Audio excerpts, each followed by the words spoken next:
A big question a lot of people have right now that, a lot of people have experienced layoffs in the past couple of weeks, but some states are starting to reopen and it looks like the economy is going to start to reopen slowly but surely. Some people are asking me, is my mental health something that I should get fixed before I go back to work? So a lot of people have been in a situation where they've been dealing with a lot of stress at work. Now they've had a little bit of a temporary reprieve from that because they're either working from home or they've been, temporarily laid off or had, some downtime, something like that. And now they're wondering, should I really go back into that environment that seemed to create stress for me? Should I instead make sure that I'm handling my mental health before going back economically? So a couple things I would share with you. The first thing to understand is that your work is not what is creating your anxiety, nor is it what's creating your depression. Okay? It may be a specific trigger for you. It may be a specific environment in which the anxiety seems to come out. But what I have seen time and time again as a pattern is that the individuals who take time off of work or school or whatever, and they decide that they're going to try to prioritize their mental health, very often don't get new input, new guidance, new strategies, or a new program.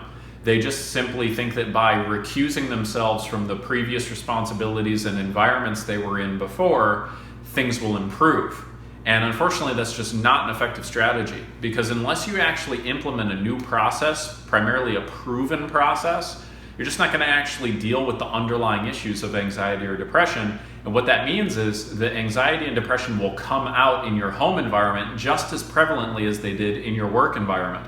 So you got to deal with the real source of the problem, not just try to bat away the symptoms and try to keep yourself from environments that would challenge you, right? You don't want to live a life where you're just playing small to avoid freaking out, right? Rather, we deal with the real problem at the underlying source so that way you can go back into the world and do what you need to do.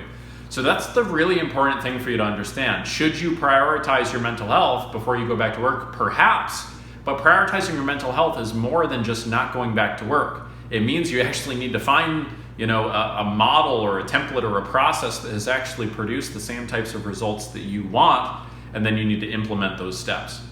So I hope that adds clarity for you. I hope it is empowering to you. Again, as is the case with anything, nothing changes if nothing changes, right? So what you do with this information is what I'm very curious about, because if you don't allow this to fuel you into taking some new action and making some new decisions, you're going to continue to get more of the same. So curious to hear your thoughts. Please leave them below, and I'll be excited to see you another time. Take care for now.